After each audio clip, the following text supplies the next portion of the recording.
No programa de hoje, os números da segunda semana de dezembro de 2020. Mais sobre a parceria Denatran-Fenalto na implementação do Renave e o Fenalto Fan. Olá pessoal, está começando mais um programa da Fenalto TV. Se inscreva no nosso canal e compartilhe esse vídeo com seus amigos e associados.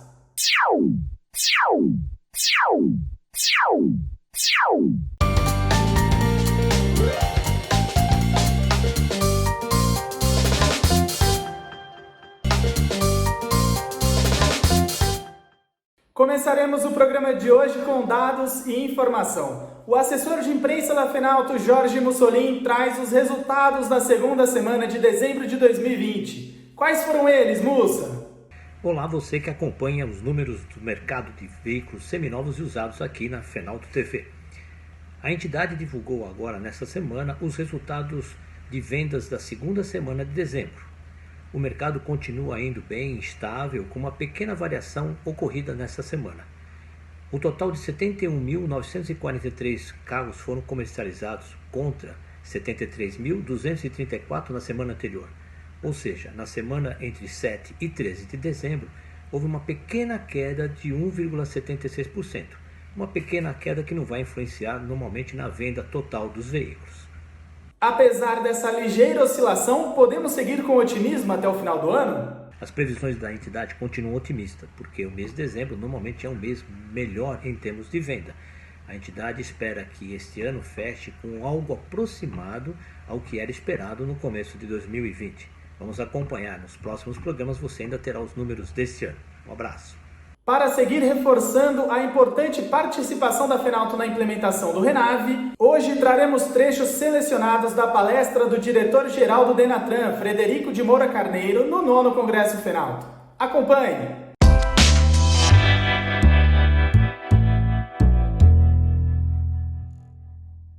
O ponto de partida do papo foi a necessidade de modernização do órgão, o que o diretor-geral do Denatran chamou de transformação digital. Bom, gente, essa é a nossa nova postura, tá? Se aproximar da sociedade, se aproximar do cidadão, das empresas que atuam no sistema de trânsito, dos órgãos estaduais, dos órgãos municipais. Um dos pontos mais importantes também, que está sendo tratado na política do Denatran e do governo federal como um todo, é o da transformação digital.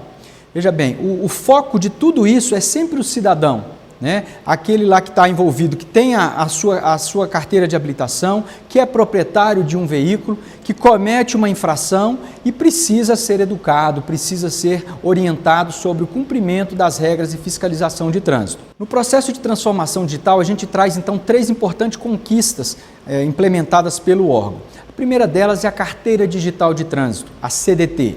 Né? É uma plataforma, um aplicativo que você baixa no aparelho do seu celular, seja ele Android, seja ele iOS, e ali você tem a opção de ter o documento de habilitação, o CRLV eletrônico, ou seja, o certificado de registro e licenciamento do veículo, também no formato digital, e ainda o sistema de notificação eletrônica, que é uma ferramenta que permite você visualizar as infrações de trânsito que você cometeu, ter acesso ao boleto, informar o real infrator. E um grande benefício do sistema de notificação eletrônica é a possibilidade de pagar a multa com 40% de desconto. É uma possibilidade, é uma modalidade em que ganham os órgãos autuadores e ganha também o condutor que cometeu a infração, que tem um desconto aí no pagamento da sua multa. Para Frederico, a pandemia da Covid-19 também foi determinante para algumas deliberações. A transformação digital foi extremamente importante para o enfrentamento da pandemia da Covid-19. E o Denatran, de pronto, atento e sensível às dificuldades enfrentadas pela sociedade como um todo, mas também como todo o setor, né, envolvido no Sistema Nacional de Trânsito, editou rapidamente a deliberação CONTRAN número 185, né, que tratou exatamente um assunto assim, de interesse, né, do setor de comércio de veículos, que foi a interrupção do prazo para a transferência de veículos. Pouco tempo depois, editamos a deliberação CONTRAN número 190, que possibilitou a realização de vistorias, no caso de transferência de propriedade, em unidades localizadas fora dos DETRANs ou das empresas previamente cadastradas. E o assunto do momento, claro, foi o Renave. Frederico detalhou com perfeição a ideia, o processo de funcionamento, os benefícios e em que pé está o projeto atualmente. Um assunto também extremamente importante trazer para cá, que é de interesse de todos, né, é o RENAV, o Registro Nacional de Veículos em Estoque. É um modelo, é um formato que foi proposto inicialmente pelo Denatran, juntamente com todos os Detrans e com os lojistas, né, tanto as concessionárias quanto as revendas de veículo, esse público aqui, os associados da Fenalto. Então, em que se pretende regularizar, ou seja, trazer para a legalidade, para a formalidade, as transações de compra e venda de veículo. Então, ou seja, é um sistema que foi criado, desenvolvido em parceria com o SERPRO, que é nosso provedor de serviços de tecnologia da informação, no sentido de que a pessoa física, né, que vai vender um carro, ou seja, entregar um carro numa loja, numa agência, numa concessionária, buscando um novo veículo, ele entrega esse veículo, faz a entrada, registra-se a entrada desse veículo no estoque da loja, né? Esse veículo então fica registrado que está em nome da concessionária, em nome da agência, em nome da loja. A gente tem então a formalização dessa transação. Esse veículo permanece ali. Quando ele é vendido, na saída desse veículo também se faz um registro totalmente eletrônico, totalmente digitalizado. Esse projeto do RENAV, ele iniciou um piloto no estado de Santa Catarina, mas nós temos aqui já vários outros estados fazendo a adesão também ao sistema. Um dos benefícios desse é trazer segurança, né? Transparência na transação. A pessoa física, quem está comprando ou vendendo o veículo, sobretudo aquele que está vendendo o veículo para uma agência, precisa dessa tranquilidade, dessa segurança de que esse veículo está sendo transferido à propriedade, né? Ou seja, aquela prática que alguns estabelecimentos ainda insistem em conduzir, que é a assinatura do DUT em branco, uma procuração, que não é feita a transferência da cadeia dominial, né, de propriedade desse veículo, às vezes o cidadão fica numa situação fragilizada, de insegurança. O Detran ganha com isso porque tem a formalização dessa transação, ele sabe de quem é o veículo. O lojista ganha também com isso. Olha só, ao registrar a entrada de um veículo na sua loja, isso ele contabiliza, né, ou seja, formalmente o estoque. Isso facilita também com que ele tenha lastro, por exemplo, para adquirir um financiamento, para aumentar as suas instalações, como capital de giro, ou seja, para melhorar as condições, sistemas, enfim, ampliar o galpão, o local de atendimento, o saguão de atendimento ao cliente. Então, ou seja, é uma outra atratividade.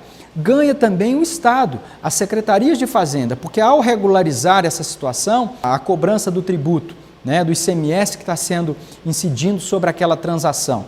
Então, ou seja, é um cenário ideal, né, para que todos saiam ganhando, e a gente precisa, com isso, apresentar instrumentos de atratividade. Uma delas, por exemplo, é uma taxa diferenciada e reduzida, né, para a transferência. E também uma outra oportunidade é um desconto também das secretarias de Fazenda em relação ao tributo, ao ICMS que está sendo cobrado, para aquele estabelecimento que optar e fazer a transação por meio do RENAV. Ora, são benefícios, né, são incentivos que o governo é capaz de oferecer ao lojista e, no final das contas, beneficia também o cidadão. Outro assunto tratado foi o gravame, que anda em consulta pública e também terá alterações. Então, ou seja, aquele veículo que é financiado junto a uma instituição financeira e é colocado como garantia dessa operação, ou seja, para que o banco, para que a instituição credora tenha aí a segurança de que receberá o pagamento pelo empréstimo, esse veículo é colocado em garantia. Ocorre que a segurança dessa informação ela é muito importante. O cidadão não poderá, por exemplo, oferecer o mesmo veículo como garantia de um outro empréstimo. Então, precisa haver um banco de dados, um sistema confiável, seguro e transparente para garantir à instituição credora a segurança dessa transação. E, por fim, Frederico tratou do CRV, o antigo DUT. Como eu mencionei lá atrás, a transformação digital já possibilitou o certificado de registro e licenciamento de veículo eletrônico, o CRLVE. Agora nós precisamos dar um outro passo, que é o certificado de registro de veículo, né? E a autorização de transferência para a propriedade de veículo. o antigo DUT, né? Muitos conhecem ainda com essa nomenclatura. Bom, a proposta é que a gente tenha um documento digital único. O CTB, o Código de Trânsito Brasileiro, prevê que o certificado de licenciamento e de registro estejam vinculados um ao outro. Então, uma nomenclatura já adotada pelos DETRANs, né, falando em certificado de registro e licenciamento, e essa é a proposta que nós estamos encaminhando, para então incorporar o CRV ao CRLV já em funcionamento. E termos também um documento à parte, separado para a transferência de veículo, que é o papel que o cidadão encaminha ao cartório para poder fazer o reconhecimento de firma e manifestar a sua intenção de transferir a propriedade. Nós tivemos recentemente a Lei 14.063, que instituiu a assinatura digital avançada. Então, essa modalidade de transferência de veículo, que é a mesma que está sendo utilizado lá no RENAVE, só que no RENAVE se aplica apenas quando envolve uma pessoa jurídica, ou seja, de um vendedor pessoa física para uma agência ou entre agências. No caso, então, a gente está avançando essa possibilidade da transferência por meio digital, também entre pessoas físicas, como eu disse, usando a assinatura digital avançada e por meio de um ATPV, esse ATPV também digital. E no mais, gente, agradeço aí a atenção de todos vocês, agradeço a oportunidade, um abraço ao presidente Lídio pelo convite, ao Siqueira pela organização do evento, estamos aí à disposição para atendê-los da melhor maneira possível. Um abraço. O Fenalto Fan de hoje traz uma seleção digna de Copa do Mundo. Confira uma lista com os 10 carros mais caros da atualidade, com valores estimados em uma conversão de dólar para real. Começando pelo 10º lugar está a Ferrari Sergio Pininfarina, com preço aproximado de 11,3 milhões de reais. Em 8º lugar ficou a Bugatti Chiron Sport, que vale 12,3 milhões de reais. O 7º lugar é o Bugatti Veyron Vivere by Mansory, que tem o valor estimado em 12,8 milhões de reais. Em 6º, vem o W Motors Lycan Hypersport. O árabe também está na casa dos 12,8 milhões de reais. Começamos o top 5 com a Lamborghini Veneno. O modelo Lamborghini mais caro já vendido custa 17 milhões de reais. Em 4º, o Koenigsegg CC-XR Trevita é vendido por 18 milhões de reais. Abrindo o nosso pódio com classe, 3º lugar para a Mercedes Maybach Exelero, que custa a bagatela de 30,2 milhões de reais. Continuando com elegância para o 2º posto, vem o Rolls-Royce Sweptail, que nunca teve o seu valor confirmado, mas estima-se em 48,3 milhões a unidade. E por fim, o campeão da nossa lista de hoje. O carro mais caro do mundo no momento é a Bugatti La Voiture Noire. Arranhei certo no francês? Custando 12,5 milhões de dólares, 47,2 milhões de reais, que sobem para 18,7 milhões de dólares, ou seja, 70,6 milhões de reais, ao contar taxas e demais custos. O Bugatti La Voiture Noire é oficialmente o carro mais caro já produzido. E aí, gostaram? Então comente no vídeo, deixa o seu like aqui embaixo e não se esqueça de se inscrever no canal para não perder nenhum novo conteúdo. Compartilhe esse vídeo com seus amigos e associados e muito obrigado pela sua audiência. Até a próxima, um abraço!